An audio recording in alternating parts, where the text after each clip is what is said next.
que no era el Cristo y que no es el Cristo, sino que es la persona que venía a preparar el camino del Señor. Y si nos remontamos a Isaías 40, ¿el camino de quién iba a ser preparado? El camino de Dios. Y Juan el Bautista, por lo tanto, venía preparando el camino de Jesús, que es igual decir que venía preparando el camino de Dios. ¿Hay alguna duda? Y ahí está hablando Juan el Amado acerca de este hombre. Ahora bien, versículo 14 dice que aquel verbo, refiriéndose a quién, a Jesús, y aquel verbo se hizo carne. El Hijo de Dios preexistente tomó cuerpo, se hizo carne. El término habitar es un término muy hermoso aquí. El término habitar es tabernacularizar. Cristo siempre había querido tabernacularizar o vivir en medio de su pueblo.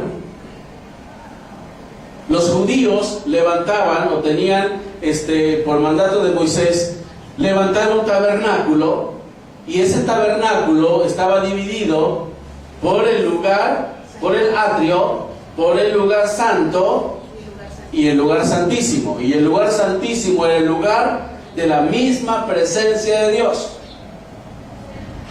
Pero ahora lo que Juan está diciendo es que Jesús mismo estaba viviendo en medio de su creación.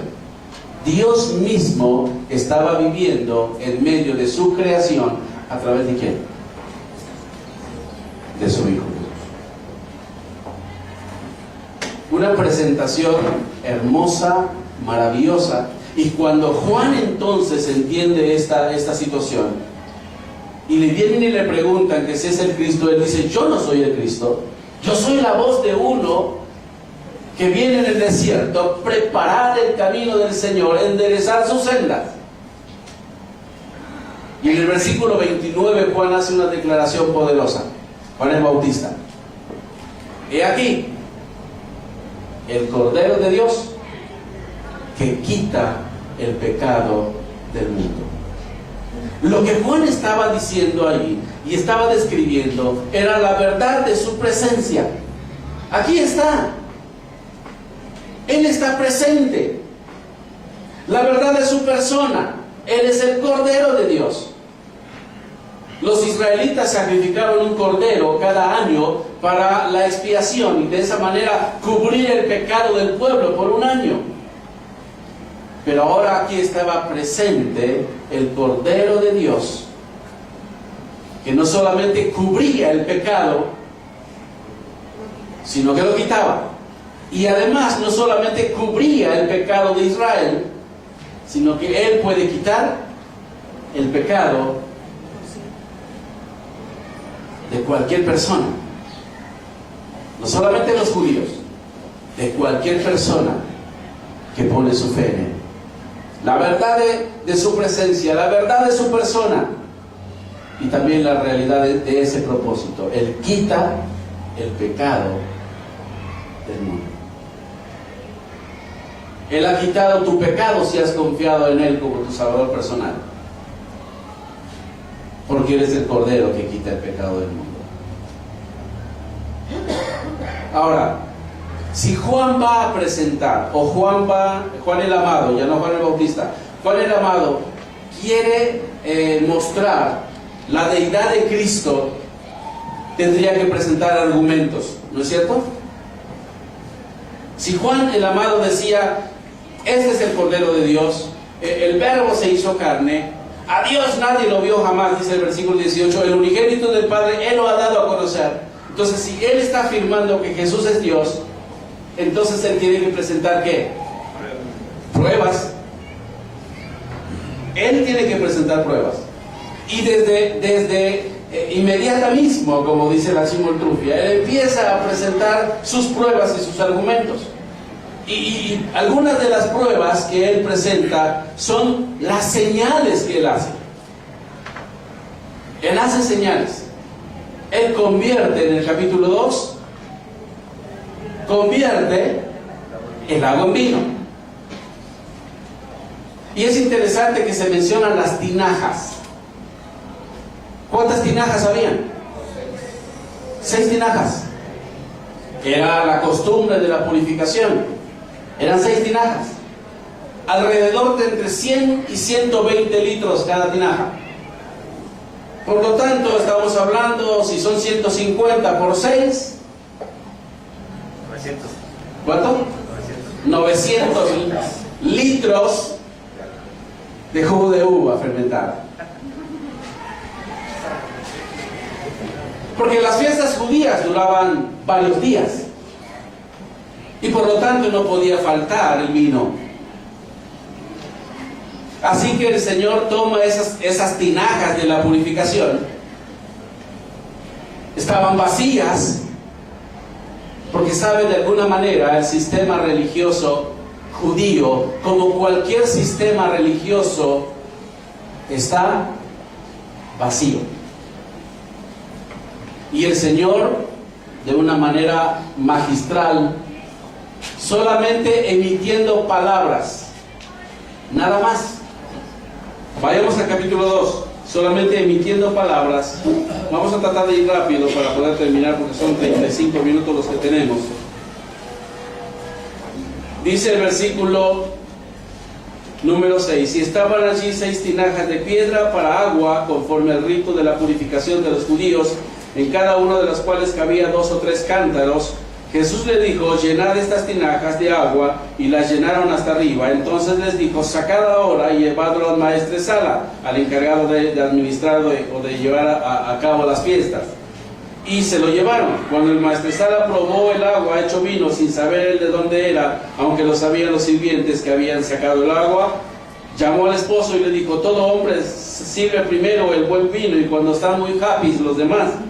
Y cuando ya han bebido mucho, entonces el inferior, mas tú has reservado el buen vino hasta ahora. Yo les pregunto, ¿qué hizo Jesús para convertir el agua en vino? ¿Qué hizo? Sí hizo algo. Habló. ¿Qué hizo el Señor para crear los cielos y la tierra? Habló.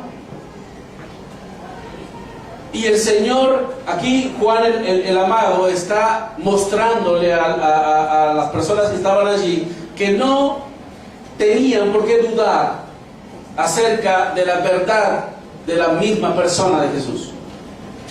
Y que la respuesta del corazón tenía que ser creer. Si ustedes se dan cuenta al final de este versículo número 11, dice: este principio de señales hizo Jesús en Caná de Galilea y manifestó su gloria. ¿Y quiénes creyeron en él? ¿Creyó el maestresala? ¿Creyó el maestresala? Probablemente no. ¿Quiénes creyeron? ¿Quiénes afirmaron o fueron afirmando su fe y su confianza en el Señor Jesús? Sus discípulos. Porque las señales tenían como propósito mostrar que Jesús es el Cristo, el Hijo de Dios, Dios mismo. Pero solamente creyeron algunos. Vamos, y si seguimos,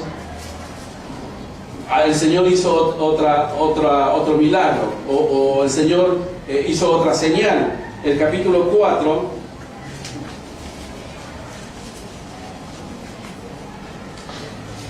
versículo número 46. Vino pues Jesús otra vez a Caná de Galilea, donde había convertido el agua en vino, y había en Capernaum un oficial del rey cuyo hijo estaba enfermo. Cuando oyó que Jesús había llegado de Judea a Galilea, vino a él y le rogó que descendiese y sanase a su hijo, que estaba a punto de morir. Entonces Jesús le dijo: si no viere las señales y prodigios, no creeréis. El oficial del rey le dijo: Señor, desciende antes que mi hijo muera. Jesús le dijo: ve, tu hijo vive. Y el hombre creyó la palabra de Jesús, que le dijo, y se fue. Cuando ya él descendía, sus sirvientes salieron a recibirle y le dieron nuevas diciendo: tu hijo vive. Entonces él les preguntó: ¿a qué hora comenzó a estar mejor? Y le dijeron: ayer a las 7 él le dejó la fiebre. El padre entonces entendió que aquella era la hora en que Jesús le había dicho: tu hijo vive. Y creyó él con toda su casa. ¿Sí se da cuenta?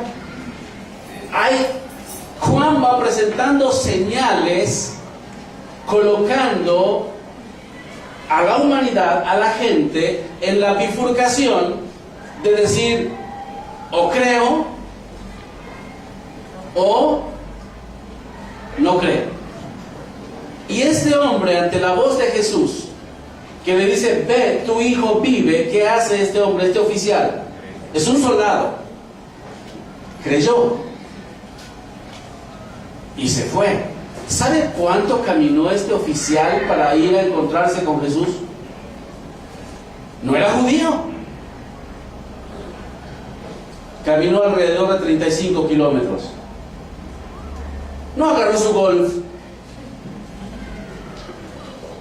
o cualquier marca de vehículo que tengas de 6, 8 cilindros. No. Él tomó quizás su caballo, quizás algún burro, quizás algún carro, y caminó 35 kilómetros para ir a encontrarse con Jesús. Y creyó. ¿Se da cuenta? ¿Hay señales? Sí hay señales. Él hizo varias señales. Cura al ciego, ¿no es cierto? Capítulo 5. Cura al paralítico.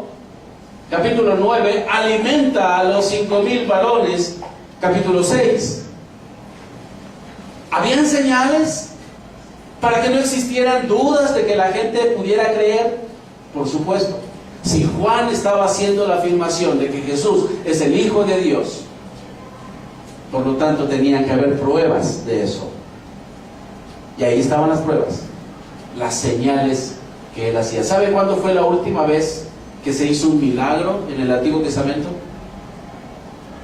Y fue la curación de un leproso.